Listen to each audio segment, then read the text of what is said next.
So 75, let me copy the function c of x, 9.26 x to the fourth minus 85.27 x cubed plus 287.24 x squared minus 309.12 x plus 2651.4. Okay. X is the number of years since 2008. This is, you remember in the past, we plugged in the name of a year. No, we do not. Generally, we do not. So X equals 0 represents the year 2008. Okay, so 2008, 2009, etc., etc. Now, number of years since 2008. Find dc over dx. Fine. So dc over dx in part A, all I have to do is just differentiate, and this is the rate of change of credit with respect to per year, with respect to number of years, right? Okay, so I bring 4 down. Where is my calculator? All of a sudden I'm lazy. Okay, 9.26 multiplied by 4. 37.04 x to the third minus 85.27 times 3. 255.81 x squared plus 287.24 times 2, 574.48x minus 309.12, because x prime is 1. So that's our rate of change with respect to of credit with respect to per year, and that would be dollars per year as the measurement unit. Okay, so let's see what else they want. Interpret the meaning. So that's what it is. I'm going to write it. And using this model, estimate how quickly outstanding consumer credit was rising in 2014. Perfect. Okay, so in part B, the rate of change of consumer credit per year. This is what dc over dx means. In part C, they want the rate of change in 2014. But I know that x equals 0 is 2008. So then x will be how many years? 6. Yes, 6 years. So I have dc over dx when x is 6. So I'm just going to plug this in and plug in 6. 37.04 times 6 to the third power. Then minus 255.81 times 36 plus 574.48 times 6 minus 309.12.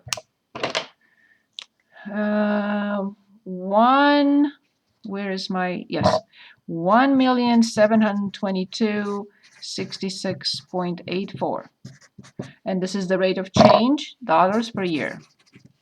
If it's a rate of change, it has to have 2 measurement units. Very good. Good pick. Any questions? Any questions? Now, I want to, and one of your colleagues asked me, and I'm very happy she did, and I would like to go directly to page 175 before we continue with anything else. Page 175. 175. Enter. Okay. So I would like us to look again at these limits. And you can say limits again. Yes, we can't get away from that. Okay. So this rule is restricted. Okay. Only in cases that are indeterminate cases. Oh, sorry. Only in cases that are indeterminate 0 over 0 and infinity over infinity. And only inside a limit So this, what I'm going to write, it's applicable only in these two situations, one or the other. I mean both, of course, any of the two, and only inside a limit. If there is no limit, and if there is not one or the other, the theorem cannot be applied. And it's called L'Hopital. L'Hopital's rule. He said this, that if a limit as x approaches a from a function has one of these two possibilities, either 0 over 0, that's why we always start by identifying the type of limit, or infinity over infinity, then I can differentiate the top and bottom. So I can differentiate, so this must be a ratio, 0 over 0 or infinity over infinity. So maybe I should have written it directly as p of x, a polynomial at the top, and q of x. So if I determine the limit of a ratio, and initially it's 0 over 0 or infinity over infinity, I can continue like this. P prime of x over q prime of x. Only we never differentiate a quotient like this. That would be a terrible mistake. But if these two conditions are fulfilled, we have 0 over 0 or infinity over infinity, and we are talking about a limit like this, I can never differentiate in this way. It's a ratio. I have p prime times q minus p times q prime over q squared. I can never write this. But as long as I have limit in front of this fraction and one of these two cases, I'm allowed to do this. And now before we finish up, hopefully, this chapter, I wanted to choose anything you want from these problems.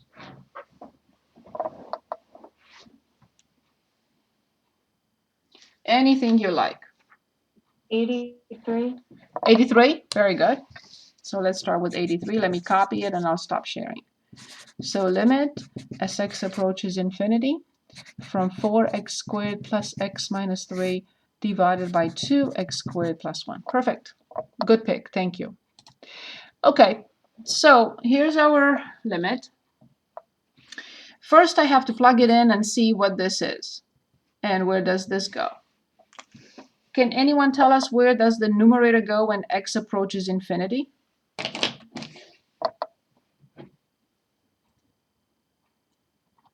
Infinity. Absolutely, because from these three terms, this one is the most powerful.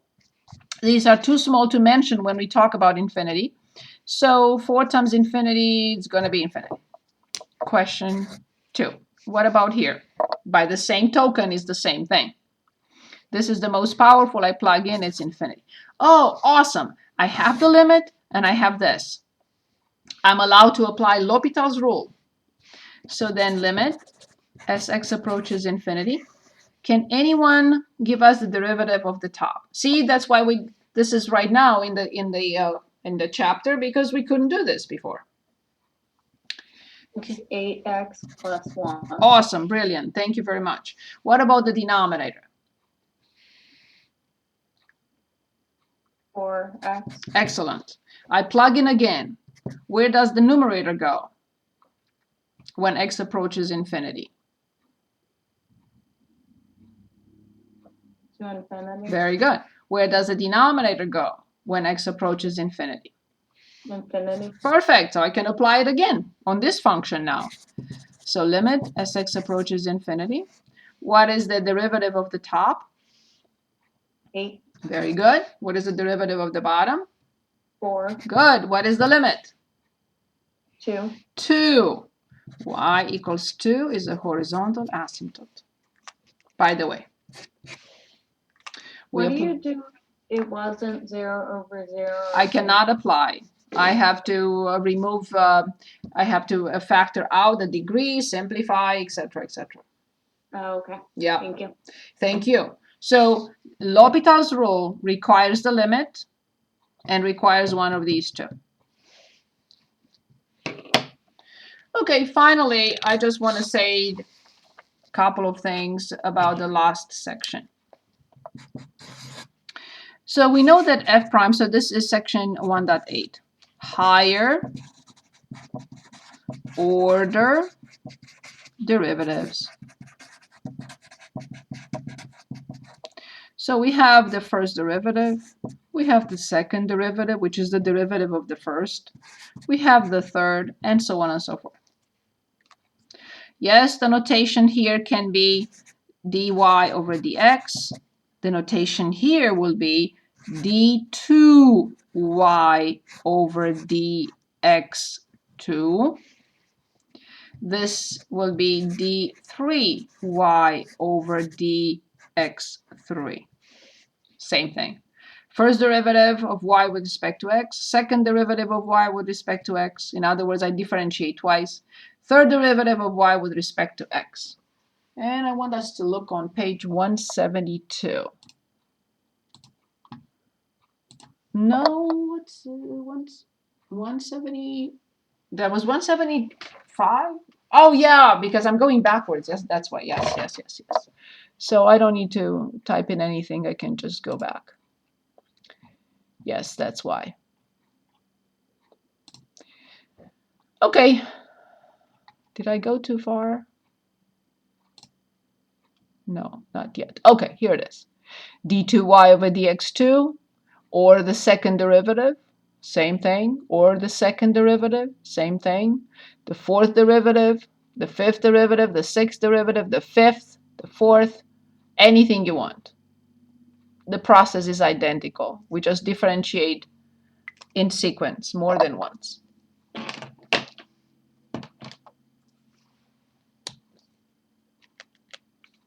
Okay, I will choose problem 10. Problem 10 has y equals 1 over x squared. We are asked to determine the second derivative. Okay, so first I'm going to change this into x to negative 2 for convenience, because this is a number. If this were a function, I would have probably not done that. But if this is a number, so this is much easier to differentiate than this fraction. So if I want y prime or dy over dx, I know the rule. I bring down negative 2 and subtract 1 from the power.